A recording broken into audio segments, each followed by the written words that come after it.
I was about 10 years of age in 1960. My cousin was a couple of years older. And my parents, who at this point in their life were 69 and 49, were, I think, hoping that they would get a little peace and quiet because they packed me up and shipped me off to my cousins who lived on a farm in the Bentley area. My parents had both grown up on farms and cherished that experience for their children. I don't know what they did with that time when I wasn't around, but there were no more other children. So I think I know at least one thing they weren't doing. My cousin and I had a competitive relationship, as most boys of that age will. And my cousin had a German last name, Gorski, and that made it hard because in central Alberta, at least in the late 50s and the early 60s, having a German last name was not a good thing. And of course, with my last name being Churchill, that left the only alternative as the Second World War between us. And we acted it out with a lot of regularity. Now, when I arrived at the farm, it was raining, and it rained for 5 days solid. My uncle could, of course, go out and look after the cattle and fix machinery, but my aunt was stuck in the house with two very competitive and lively boys. And on the first day when the sun shone, she stood at the kitchen door and very sternly said, "Out." And we went. Now, I think this may have been planned between the two of them, because my uncle met us as we walked on the sidewalk from the house, and he said, "If you go to the shop and get a handsaw and go out in the bush and cut yourselves twigs or branches with a crotch in them, I'll show you how to make slingshots." So that sounded great. And we went off and we found a couple because maybe they wouldn't be perfect. And we brought them back. And indeed, my uncle taught us how to make slingshots. He had the best inner tube from a bicycle and leather for the pockets and how to make the knots. But I think as he was, and we were all working on it together, he began to have second thoughts about whether this was really a good project for us.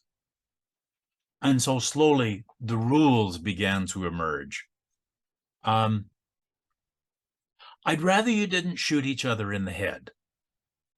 No stones. Stay away from the buildings where there are any windows that might be broken. Stay out of your aunt's hen yard. And so there was a whole bunch of constraints, but we finally realized that the pasture, which had been wet for quite a while and in the warm weather was producing puffballs and mushrooms in great quantity, would therefore be a perfect place to act out the Second World War. And we went. Now, if you're not familiar with puffballs are usually about, an inch and a half in diameter. They're like a mushroom, but unlike the mushrooms, when they get too wet, they turn kind of brown and squidgy on the inside, which makes them perfect for slingshots. And so, with my cousin emulating a Panzer division and knowing the terrain because it was his farm, the war began. And we shot each other, and every time you were hit with one of the puffballs that was squidgy, it left a mark. And so coup was counted as we went along with this war. Unfortunately, there is not an unlimited supply of ammunition, even in a large pasture. And when we ran out of puffballs, we then found cow pies. And some of them were harder and some of them were softer, and some of them left marks which had an odor which was even better. But someone, and I don't know who it was, whether it was me or my cousin, in picking up a cow pie, also got a stone. And if one person does it, then the other person can do it. This was getting painful. And I was beating a retreat, not particularly watching where I was going, and found myself in the middle of my aunt's henyard. Now, I don't know who shot at who, but a stone caught my aunt's prize layer in the back of the head, and it went down. Now, nothing brings end to war like a larger enemy, and my aunt was definitely the larger enemy. And so hostilities ceased, and we looked at each other and we said, what do we do now? And my cousin said, well, if we plucked it, she wouldn't be half as mad. So we took the chicken and we went over to the burn barrel and we pulled off all its feathers.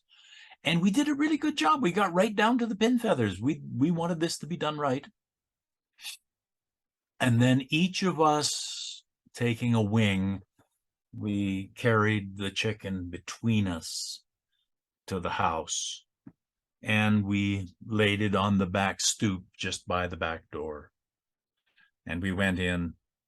And it took us some time to actually tell my aunt that we had killed her prize laying hen. And eventually we got it out and she said, well, let's go look at this chicken.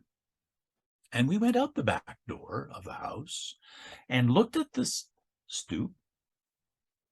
There was no chicken. Where was it? And I would not have spotted it, except I looked up at my aunt, who had a lovely laugh. And I followed her eye line out to last summer's peep hatch, where there was a naked chicken running around without so much as a stitch on, and greatly aggravated at the experience as well. My aunt was trying very hard not to laugh, and she said something like, well, I suppose I could knit a sweater for it. And then she fell back into gales of laughter.